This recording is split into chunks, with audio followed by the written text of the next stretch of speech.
কবি সাহিত্যিকরা যুগে যুগে নিজেদের মাত্রাকে এতটা উঁচুতে নিয়ে গেছেন, যার ফলে অনেক সময় দেখেছি আমরা তাদের নিজেদের পরিচয়, দেশ এবং জাতির পরিচয়ের সমার্থক হয়ে উঠেছেন। যেমন শেক্সপিয়ার বা ওয়ার্ডসওয়ার্থ ব্যক্তি থেকে ইংরেজি সাহিত্যের নাম হয়ে উঠেছেন।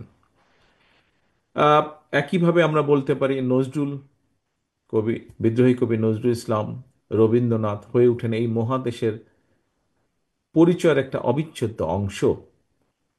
ঠিক এমনিভাবে কবিতা আর দেশাত্মবোধক সঙ্গীতকে মুক্তিযুদ্ধের সাথে একাকার করে স্বাধীনতা যুদ্ধ শেষে দেশ গঠন আর দেশাত্মবোধের প্রেরণা নিয়ে শহীদ জিয়াউর রহমান প্রথম বাংলাদেশ আমার শেষ বাংলাদেশ, জীবন বাংলাদেশ আমার মরণ বাংলাদেশকে তার দল, বাংলাদেশী দল এবং বিএনপির অনুপ্রেরণা দলীয় সঙ্গীতে পরিণত করেন গভীর শ্রদ্ধাবোধ থেকে।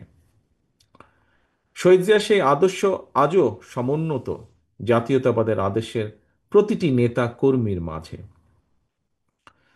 সম্মানিত উপস্থিতিবৃন্দ, একজন প্রকৃত বাংলাদেশী জাতীয়তাবাদে বিশ্বাসী মানুষের জীবনের শেষ দিনেও প্রথম ও শেষ বাংলাদেশী হওয়া উচিত তার বিশ্বাস এবং আদর্শের একমাত্র পরিচয়। আজকের এই শ্রাবণ দিনে যে বিশ্বাস আর প্রত্যয়ের কথা বহু বক্তা এখানে যারা বক্তব্য রেখেছেন কথা ঐক্যবদ্ধভাবে উচ্চারণ করেছেন, আমাদের আদর্শিক অবস্থানও আমি মনে করি ঠিক এবং এক এবং অভিন্ন। এদেশের স্বাধীনতা, সার্বভৌমত্ব ও গণতন্ত্রের প্রতি আপনাদের দৃঢ় অবস্থানের সাথে কিন্তু আমাদের বিন্দুমাত্র পার্থক্য নেই। স্বৈরাচারের যে স্বৈরাচারকে বাংলাদেশের মানুষ কিছুদিন আগে বিতাড়িত করেছে, সেই স্বৈরাচারের পুনঃজাগরণ প্রতিহত করতে আমরা প্রতিজ্ঞাবদ্ধ আপনাদেরই মতন।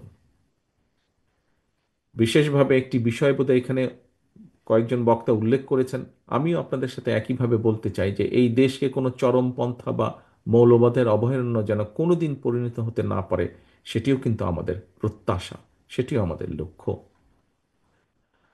আমাদের সাথে হয়তো আপনাদের সকলের আদর্শিক অবস্থান এক নাও হতে পারে, মানে পলিটিক্যাল আইডিওলজি এক নাও হতে পারে, কিন্তু এটি কিন্তু কোনো সমস্যার বিষয় না। এটিকে ভিন্নভাবে হয়তো কেউ বলেছেন এখানে কোনো বক্তা, বাট খুব সংক্ষেপে যদি বলতে হয়, এটি কোনো সমস্যা না। এটিকে কেউ দয়া করে সমস্যা হিসাবে দেখবেন না।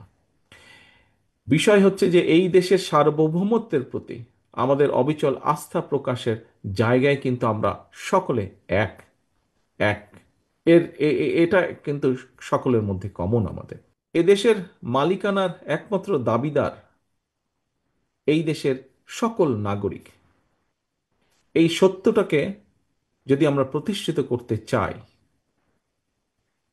করতে চাই তাহলে মানুষের ভোটাধিকারের প্রশ্নে গণতন্ত্র প্রতিষ্ঠার জন্য বাক স্বাধীনতার পক্ষে একটা অবাধ সুষ্ঠু সুষ্ঠু নির্বাচনের পক্ষে আমাদের সকলকে ঐক্যবদ্ধ হতে হবে। অর্থাৎ একটি অ্যাকাউন্টেবল অবস্থা দেশে তৈরি করা একান্তই প্রয়োজন।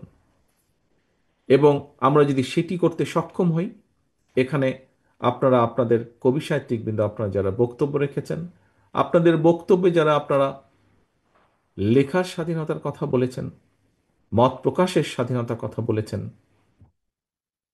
আপনার মত পার্থক্য তুলে ধরার কথা বলেছেন, সমালোচনার কথা বলেছেন, আমরা সেই অধিকারগুলোকে প্রতিষ্ঠিত করতে পারি যদি আমরা একটি অ্যাকাউন্টেবল রাষ্ট্র ব্যবস্থা গড়ে তুলতে সক্ষম হই। এবং সেটি একমাত্র করা সম্ভব মানুষের ভোটের অধিকার রক্ষার মাধ্যমে।